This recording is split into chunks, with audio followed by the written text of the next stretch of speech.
guys, welcome back to my channel. Today I'm going to be doing some urban legends of North Carolina, and I'm very excited about these videos because Appalachia is known for its folklore and storytelling. Like, it is ingrained in us as Appalachians to really love these like spooky stories, and they've been told my whole life, and I'm very excited to continue that tradition. So today I'm going to be talking about two separate stories from Asheville particularly, which is where I'm from. If you grew up here in Asheville, these were the two stories that everyone knew. And so I'm very excited to share those with you guys. I know a lot of my viewers are actually from here, so I'm sure a lot of you already know these. But for the people who aren't from here, I hope you enjoy them. Again, this is something that everyone here knows, and so I wanted to share these with you guys and see what you thought of them. The first story that I'm going to tell you is the Pink Lady of the Grove Park Inn. Now, the Grove Park Inn is a huge hotel here in Asheville. It's a huge stone hotel. It's gorgeously built. It's made of stone. It's nestled right in in between two mountains. It's absolutely beautiful. I'll insert some pictures here for you guys. It was opened in 1913. So it's over 100 years old. It's got a lot of history. Asheville is most famous for the Biltmore House, and that's the first thing everyone thinks of when they think of Asheville, is the Biltmore House. And the second thing everybody thinks of is the Grove Park Inn. So it's very well known. Lots of famous people have stayed there over the years and still continue to stay there now. President Obama, he's come to Asheville a few times, and that's usually where he stays when he comes. Harry Houdini actually stayed there. F. Scott Fitzgerald stayed there for an extended period because he is actually buried here in Asheville as well, but his wife was in a mental institution here in Asheville, and he stayed there and wrote so he could be close to her, which again is that's a whole nother story for another video. But it's a beautiful building. I've been there lots of times in my life.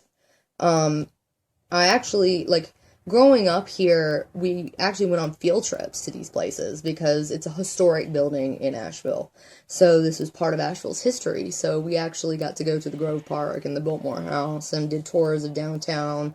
But I remember specifically when I was a kid that when we went to the Grove Park Inn to do the tour of it, we were actually told the story of the Pink Lady. That's how much this story is a part of Asheville's history. So supposedly the story goes that there was a woman in her 20s or early 30s staying at the Grove Park, and she slipped and fell to her death from the 5th floor. The other version of the story is that same young woman was staying at the Grove Park with her lover, who was a married man, and he had met her there to tell her that he wanted to end it, and she was so distraught by this that she threw herself off of the balcony. I don't know which one is true.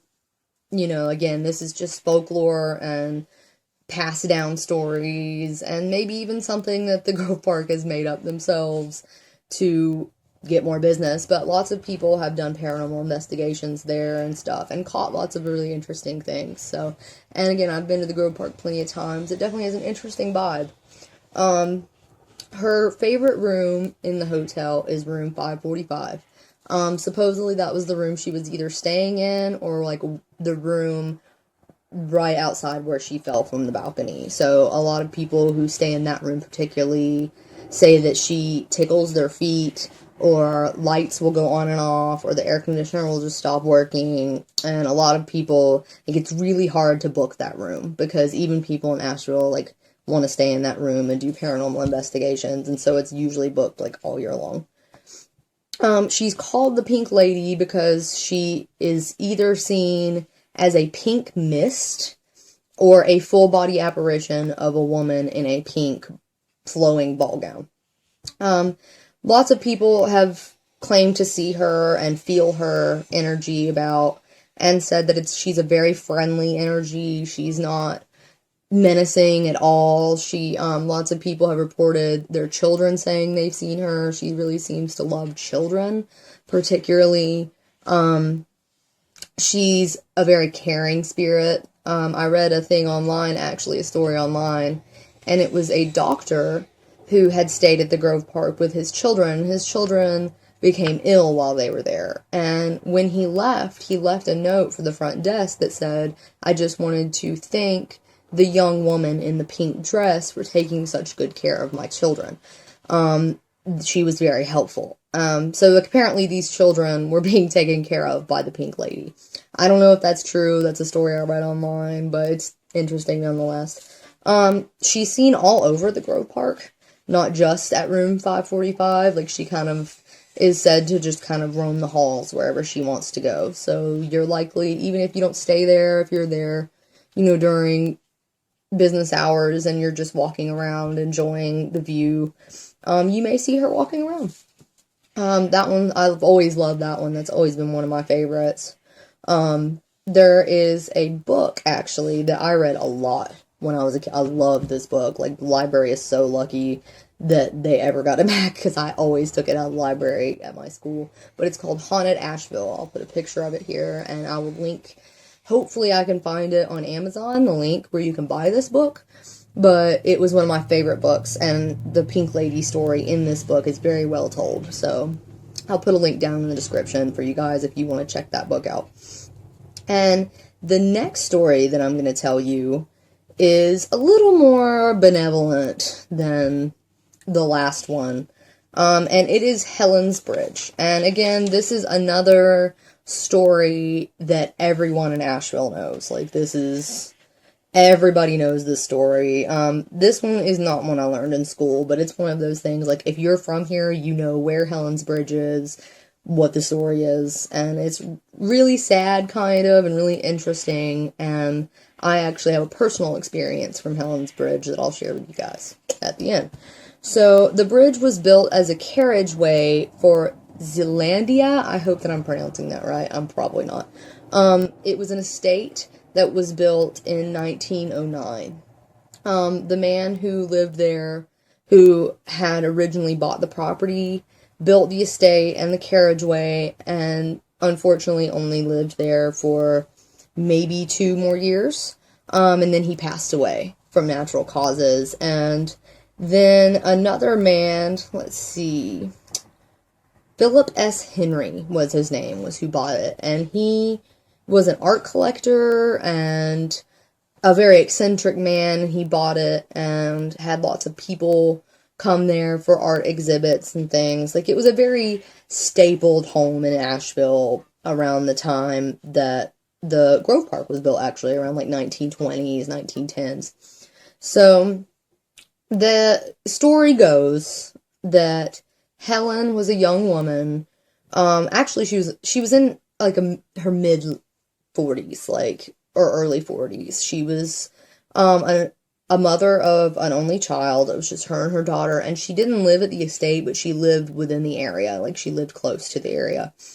And her daughter was her whole life, and one night their house caught fire, and before she could get her and her daughter out, she fainted from smoke inhalation. Sorry, the cat just jumped in the window and gave me a fright. Like, it was, whoo! Hold on 1 second, I gotta, no! Okay, back to the story. So, supposedly, she got smoke inhalation and passed out and couldn't get her and her daughter out.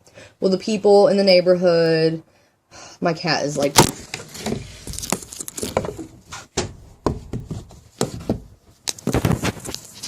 I'm sorry guys, my cat just like totally screwed my whole thing up.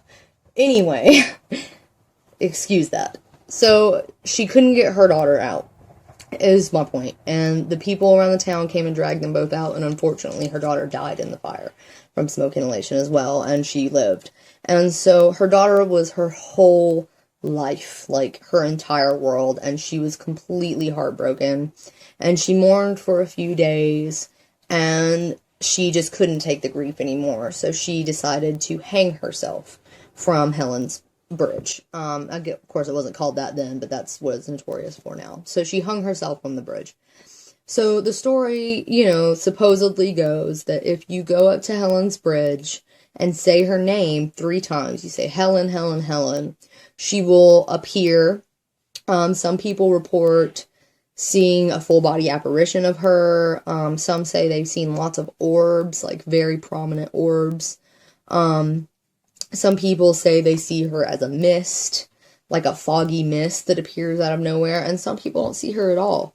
The biggest thing that people say happens when they go up there is, in some way or form, their car stops working. Lots of people say they won't see Helen, but they'll go to get back in their car and the battery will be drained. Or they'll get in their car and leave and get home and then go to get in it the next day and the battery's completely dead. One woman I read online actually, and a few other people say that their locks will stop working on their car, like their electric locks will just quit working. Like they'll malfunction, they'll get locked in the car, out of the car for no reason. And so that's pretty interesting, like, and again, I have a personal experience with Helen's Bridge, and I'll tell you guys that in a minute, but, the other thing about Helen's Bridge is people not only report seeing Helen there or feeling her there, they also report seeing demonic or scary black type creatures running through the woods around Helen's Bridge. That when they get up there, they feel very uncomfortable, or they hear things and see things that make them scared, like genuinely frightened. And they have reported getting scratched, or bitten, or pushed, or they get in the car and they realize that, you know, the car won't start and they've been scratched, and it's very frightening for some people. And again, some people from this area that I've heard from have gone up there and not felt a thing. My personal experience with Helen's Bridge, I had heard of Helen's Bridge my whole life. Again, this was not a new story to me, but I actually didn't go up to Helen's Bridge until I was like a senior in high school. Me and one of my friends were just like driving around at like midnight. You know, we had just graduated, or we were, you know, it was the weekend. We didn't have school, and we were just driving around in her car. We were like, you know, there's lots of places in Asheville we haven't seen, you know, and so we decided to just kind of drive around and see what we could find, and we actually accidentally ended up on Helen's Bridge, not on it, because you can't drive on it anymore. It's just, like, you can drive under it, and you can look up at it, and there's, you know, it's actually private property, so if any of you know where it is or plan on going to find it, like, I don't suggest, like, you can drive under it, there's no rules against that, but getting out and actually walking on the bridge it's illegal, it's private property, there is no trespassing signs all over. I don't want any of you to watch this video, go looking for this, and go get yourselves in trouble. Anyway, so we drive under it, and I was like, whoa, that was Helen's Bridge. And I was like, you know, I've never been up there. And she and a couple other kids from our high school had gone up there a couple times, but I had never been up there. Don't ask me why. And so we decide to drive up the road where you can walk on it. Again, don't do this. It's illegal. Let me finish the story. I didn't do it either, but let me get there. So we get up there, and she drove a Denali XL. Like, it was a big, long Denali car. And we get up there, and there's not that much room to turn around. And I consider myself a sensitive. Like, I pick up on energy, like, especially if it's negative or, like, really, really happy or really, really positive. It just, like, really affects me. Like, I can consider myself an empath. Like, other people's emotions affect me a lot. So we get up there, and the second we get up there, I'm like, I don't like this. Like, I don't feel good. Like, my heart started racing, and I started, like, almost panicking. Like, it was really intense. Like, I can't really explain it. And I've felt that a few times in my life, but it was a really different type of energy that I felt there. And she just, like, didn't get it. She was like, I don't see what the big deal is. And I was just like, I don't want to be here. I'm sorry, guys. That had happened, like, 4 times already. Maybe we'll get this right. We can all blame my cat, because my cat is the one who just messed everything up. So let's fix this.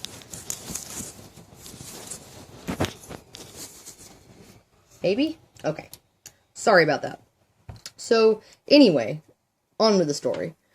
So she is like, I don't get it, like, what are you so scared of? And I just did not, like, I was really uncomfortable. I felt really scared. And I'm not even scared. I was just like uncomfortable. Like, I was like, this energy does not feel good at all, like it doesn't. And she could not get that Denali turned around. Because again, it's really long and it's a really narrow road. Like, it's technically a 2-lane road, but it's only wide enough for like a 1-lane road. Like, it's one of those old mountain roads. And I was like, no, we gotta go. And she's like, dude, I'm trying. And I'm like panicking. Like, I'm having like an anxiety attack about it. And I actually haven't been up there since then. I don't know, you know, how other people have felt there, but afterwards, I again have been doing the research for this video and talked to other people, and they said they felt the same way when they went up there, that the energy just doesn't feel good, like something feels really off up there. Um, and so I don't know.